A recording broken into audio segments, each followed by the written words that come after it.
Grand new year sale already ఉన్న తక్కువ తరుగులో ఇంకా 1% తక్కువ. డైమండ్ జ్యువెలరీ క్యారెట్ కు 5000 తక్కువ. ఈ ఆఫర్ జనవరి 1 వరకు మాత్రమే.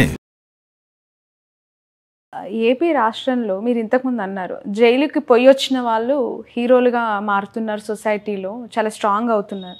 మరి చంద్రబాబు నాయుడు గారు జైలుకి వెళ్ళొచ్చారు. ముందు జైలుకి పోయిన లాస్ట్ కాదు అంటే ఇప్పుడు ఆయన మళ్ళీ ఎన్నికలకు వెళ్ళే అవకాశం ఉంది కదా 2020. అంటే ఇప్పుడు నా లెక్క ప్రకారం మేబీ ఒకవేళ రెండోసారి అరెస్ట్ అయితే పరిస్థితి ఏందమ్మా? అవకాశం ఉందా అరెస్ట్ అవ్వడం? ఉంది, there is a chance. Okay, ఒకవేళ ఆయన బెయిల్ క్యాన్సిల్ అయితే పరిస్థితి ఏంది? సో నా ప్రిడిక్షన్ నేను మళ్ళీ చెప్పాను కాబట్టి ఇంటర్వ్యూలో ఇప్పుడే చెప్తున్నా, చంద్రబాబు నాయుడు గారు జైలుకు మళ్ళీ వెళ్ళకుంటే ఇట్ ఈస్ ఓకే. ఒకవేళ చంద్రబాబు నాయుడు గారు జైలుకు కనుక వెళ్ళాల్సిన పరిస్థితి కనుక వస్తే మేబీ టీడీపీ ఎలక్షన్ను బైకాట్ చేసే అవకాశం ఉంది, ఇప్పుడే చెప్తున్నా. ఓకే, బట్ సినారియో చూస్తూ ఉంటే బీజేపీ, జనసేన, టీడీపీ పొత్తుతో వెళ్ళే అవకాశం ఎక్కువగా ఉంది. ఎవరు వెళ్ళినా జగన్మోహన్ రెడ్డికి గెలుస్తాడు, సీట్లు తగ్గుతాయి. ఓకే, అంటే నువ్వు అంటున్నావు అట్లా, రేపు పొద్దున ఏమవుతుందో తెలియదు. తెలంగాణ ఎన్నికల తర్వాత ఆంధ్ర రాష్ట్ర రాజకీయాలు మలుపు తిరిగే అవకాశం ఉంది. తెలుగుదేశం జనసేన సఖ్యత మీద అనుమానపు నీడలు వచ్చే అవకాశం ఉంది.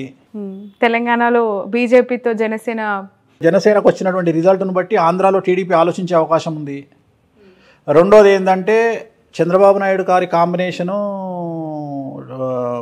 పవన్ కళ్యాణ్ గారి కాంబినేషన్ ఒకసారి వర్కౌట్ అవుతుంది జాతకరీత్యా. అందుకని నేను తర్వాత ఎప్పుడు నేను చెప్తున్నది అదే, వర్కౌట్ కాదని చెప్తున్నా. ఎందుకంటే చంద్రబాబు నాయుడు గారిది పుష్యమి నక్షత్రము, పవన్ కళ్యాణ్ గారిది ఉత్తరాషాఢ నక్షత్రం, మకర రాశి. అందుకని ఈ కాంబినేషన్ వర్కౌట్ కాదు. రెండోది పవన్ కళ్యాణ్ గారికి ఏలినాటి శని స్టార్ట్ అయింది 2017లో. చంద్రబాబు గారితో పవన్ కళ్యాణ్ గారు సఖ్యత వహించి గెలిచింది ఎప్పుడు? 14లో, అంటే ఏలినాటి శని స్టార్ట్ కాకముందు. 2017లో స్టార్ట్ అయిన ఏలినాటి శని 2025 జూలై వరకు ఉంది పవన్ కళ్యాణ్ గారికి. ఇక్కడ కేటీఆర్ గారి పరిస్థితి ఏందో అక్కడ సేమ్ ఆయన పరిస్థితి కూడా అంతే. అందుకని నా ఉద్దేశం ప్రకారం ఏంటంటే వీళ్ళ కలయిక తెలుగుదేశానికో లేకుంటే ఇంకొకళ్ళకో మైనస్ అయ్యే పరిస్థితి ఉంటుంది తప్ప పాజిటివ్ అవుట్కమ్ వస్తుంది అని నేను ఎక్స్పెక్ట్ చేయట్లా జాతకపరంగా, నా ఉద్దేశం ప్రకారం.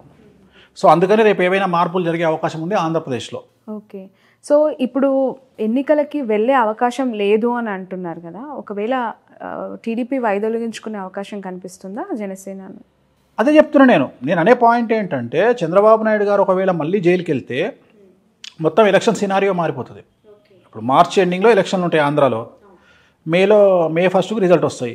సో మార్చిలో ఎలక్షన్లు అన్నా కానీ, మార్చి ఎండింగ్ కన్నా కానీ, ఒకవేళ ఈయన సపోజ్ జనవరిలో లోపలికి వెళ్ళారనుకోండి, మళ్ళీ డిసెంబర్లో వెళ్ళారనుకోండి, టోటల్ సినారియో మారిపోతుంది కదా, స్టేట్ సినారియో మారిపోతుంది. బట్ ఈ పరిణామాలన్నీ సింపతిగా మారే అవకాశం లేదా? ఏముండదు సింపతి అంటే. సింపతి ఓవైల్ అట్లా అనుకుంటే జగన్మోహన్ రెడ్డి గారు 2014లో సీఎం కావాలి. ఎందుకు అంటే మా నాయకుడిని ఇబ్బంది పెడుతోంది ప్రభుత్వం, ఆ స్టేజ్ దాటిపోయింది, డెవలప్మెంట్ ఏమీ చెయ్యట్లేదు, ఏముండదు, డబ్బులు ఇచ్చి సోమర్లను చేస్తున్నారు జగన్ అని విమర్శించే వాళ్ళు చాలా మంది ఉన్నారు.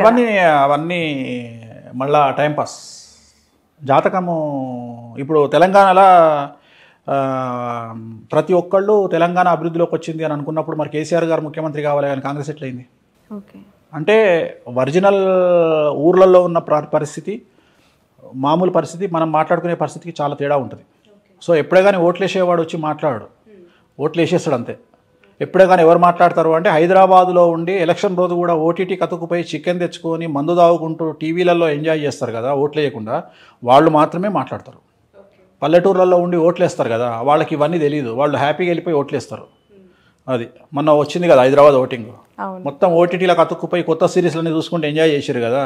ఎలా చూస్తారు గురుజీ ఆ ఇన్సిడెంట్? అంటే నాకు కూడా చాలా షేమ్ అనిపించింది. వై? బికాజ్ ట్విట్టర్ అనేది చాలా హ్యాపెనింగ్ సోషల్ మీడియా ప్లాట్ఫామ్. ఇప్పుడు ఏది జరిగినా with in fraction of seconds అక్కడ ఒక పోస్ట్ పెట్టేస్తారు, ట్విట్టర్లో వైరల్ చేసిస్తూ ఉంటారు. ఏ పార్టీ వాళ్ళైనా, పార్టీలకు అతీతం కామన్ మ్యాన్ కూడా అంతే.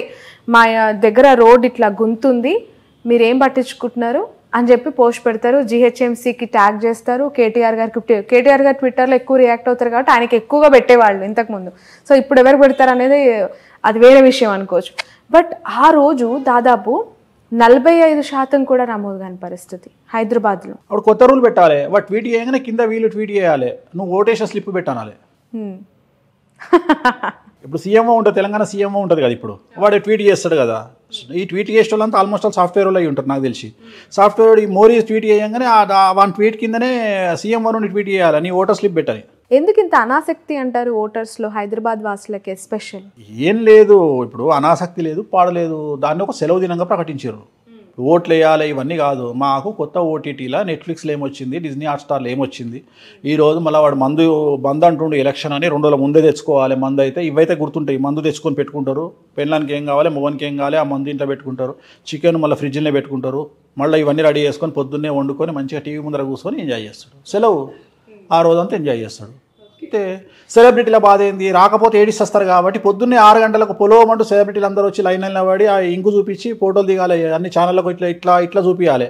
ఎందుకంటే వీడు కనిపించలేదు, ఓటేయలేదని మళ్ళీ ఎక్కుతారు, అదొక బాధ. చిరంజీవి గారు ఆయన ఎంత మౌనవ్రతంలో ఉన్నా అని చెప్తున్నాడు ఆయన. చూసినావా, చిరంజీవి గారి దగ్గరికి వచ్చి ఆయన అది ఓటేసుకుంటానికి వచ్చిండు, వాళ్ళ ప్రైవసీ వాళ్ళకు ఉంటుంది, వదిలేస్తే అయిపోతుంది కదా. చిరంజీవి గారు మాట్లాడండి అప్పుడు చెప్పాల్సిన అవసరం బాధ్యత ఆయన మీద కూడా ఉంది కదా. స్పందించకపోతే ఎందుకు మాట్లాడలేదని కూడా మన పెళ్లికి వచ్చిండు ఆయన, ఓటేసేందుకు వచ్చిండు, వేసుకుంటాడు పోతాడు, అదైనా పర్సనల్ వ్యక్తిగతము. ఏం నోరు తెరిస్తే ఏం పెంట పెడతారో, ఇవాళ రేపు పరిస్థితి ఎట్లుంది, ఏం మాట్లాడితే ఏం పెంట పెడతారు, మాట్లాడకపోతే తప్పే, మాట్లాడినా తప్పే, అట్లుంది పరిస్థితి. ఆయన వ్యూహం ప్రకటించి బాబ్రీ మసీద్ కూలగొట్టినప్పుడు మన పివి నరసింహారావు గారి దగ్గరికి పోయి పివిఎస్కే ప్రసాద్ గారు పోయి అడిగిరట, అయ్యా మీరేం మాట్లాడట్లేదు ఏంది పరిస్థితి అన్నాడు. అరే ఏం మాట్లాడకపోవడం నిశ్శబ్దం కూడా ఒక నిర్ణయమే రా అన్నాడు. అట్లా చిరంజీవి గారి దగ్గరికి పోయి మాట్లాడు అంటే మౌనవ్రతంలో ఉన్నా అని చెప్పిండు ఆయన. కానీ ఎంత విచిత్రంగా చెప్పిండు, మౌనవ్రతంలో ఉండి కూడా నోటితో చెప్పిండు. చెప్పినప్పుడు ఈ పక్కకున్నాయి కానీ ఆయనకు అర్థంగా మళ్ళీ పెడితే నేను మాట్లాడపో అన్నాడు. పదాలు తెలియని పెదవులకు అమృతవాక్యం అమ్మ. సంతానలేమి సమస్యతో బాధపడుతున్న ప్రతి స్త్రీమూర్తి బాధను మేము అర్థం చేసుకోగలం. 49 వరల్డ్ బెస్ట్ ఎంబ్రియాలజీ ల్యాబ్ మరియు జిల్ట్రిక్స్ అలారం సిస్టాన్ని మొట్టమొదటిసారిగా ఏపీ మరియు తెలంగాణలో ఈ నెల 9న ప్రముఖ సినీ నటి స్నేహ, స్పెయిన్ దేశానికి చెందిన international senior embryologist Javier Herrera గారు ప్రారంభించారు. ఈ శుభతరుణంలో రక్త పరీక్షలు, AMH test, RBS, semen analysis, ultrasound scan, follicle scan ఈ నెల 31 వరకు ఉచితంగా అందిస్తుంది. 49 అంటే సంతానం, 49 అంటే సంతోషం.